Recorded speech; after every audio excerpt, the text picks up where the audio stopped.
First ever factory outlet మన Mukunda jewellery వారి bangles and కడా మేళ వచ్చేసింది. అందమైన బ్యాంగిల్స్ అండ్ కడా కలెక్షన్స్ పై కూడా ఫ్లాట్ 7.99% VA ముకుంద జ్యువెలర్స్ కి ఇప్పుడే వచ్చేయండి. ఇంటర్ విద్యార్థులకు పోషకాలతో కూడిన రుచికరమైన అల్పాహారం ఇవ్వాలని సర్కార్ నిర్ణయించింది. దోశ, పూరి, మిల్లెట్ ఇడ్లీతో పాటు వెజిటబుల్ కుర్మా అందించనున్నట్లు ప్రకటించింది. జూన్ 12న సీఎం రేవంత్ రెడ్డి చేతుల మీదుగా ఈ అల్పాహార కార్యక్రమాన్ని ప్రారంభించనున్నారు. మధ్యాహ్న భోజనం, బ్రేక్ఫాస్ట్ కు కలిపి ఏడాదికి 180 కోట్లను ఖర్చు చేయనున్నారు. ఈ పథకం ద్వారా 1.9 లక్షల మంది విద్యార్థులకు లబ్ధి చేకూరనుంది. దోశ, పూరి, బోండా, మిల్లెట్ ఇడ్లీ ఇది ప్రభుత్వ ఇంటర్ కళాశాలల్లో అందించనున్న బ్రేక్ఫాస్ట్ పథకంలోని మెనూ.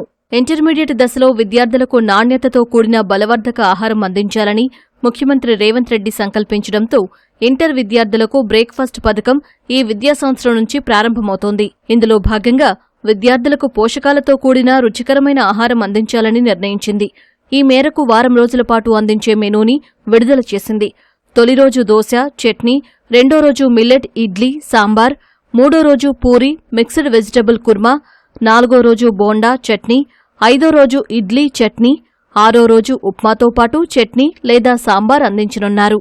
రోజు విడిచి రోజు 150 మిల్లీలీటర్ల పాలు అందిస్తారు. ఇక వీటికి తోడు మరింత పోషకాలు అందించే వివిధ పదార్థాలను పరిశీలిస్తున్నట్టు సమాచారం. గ్రామాలు, తండాలు, ఆదివాసీ గూడేల నుంచి విద్యార్థులు ఇంటర్ చదివేందుకు దూర ప్రాంతాలకు వెళ్లే క్రమంలో అర్ధాకలితోనే చదువును కొనసాగిస్తున్నారని ప్రభుత్వం దృష్టికొచ్చింది.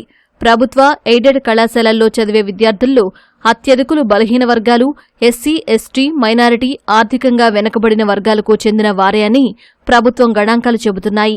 ఆయా కుటుంబాల్లోని ఆర్థిక పరిస్థితుల దృష్ట్యా 10వ తరగతి తర్వాత చదువుని కొనసాగించడం కష్టంగా మారుతోందని సర్కారు భావిస్తోంది. ఈ నేపథ్యంలో 10వ తరగతి పూర్తి చేసిన ప్రతి విద్యార్థి ఇంటర్మీడియట్ పూర్తి చేసేలా చూడాలని నిర్ణయించుకున్న సర్కారు ఇంటర్మీడియట్ విద్యార్థులకు అల్పాహారం, మధ్యాహ్న భోజన పథకాన్ని ఈ విద్యా సంవత్సరం నుంచి ప్రారంభిస్తోంది. జూన్ 12న ఈ పథకాన్ని ముఖ్యమంత్రి రేవంత్ రెడ్డి ప్రారంభిస్తారు. తొలి రోజు 64 కళాశాలల్లో మొత్తం 41,250 మంది విద్యార్థులు ఈ పథకంలో భాగస్వాములవుతారని అధికారులు అంచనా వేస్తున్నారు. పూర్తిస్థాయిలో తరగతులు ప్రారంభమైన తర్వాత ఫస్ట్ ఇయర్, సెకండ్ ఇయర్ కలిపి రోజుకు 192,000 మంది విద్యార్థులకు బ్రేక్ఫాస్ట్, మధ్యాహ్న భోజనం అందించనున్నారు. అల్పాహారానికి 80 కోట్లు, మధ్యాహ్న భోజనానికి ప్రభుత్వం 100 కోట్లను వెచ్చించనుంది. ఈ పథకం అమలుతో దేశంలోనే తొలిసారి ఇంటర్మీడియట్ విద్యార్థులకు బ్రేక్ఫాస్ట్, మధ్యాహ్న భోజనం అందించనున్న తొలి రాష్ట్రంగా తెలంగాణ నిలవనుంది.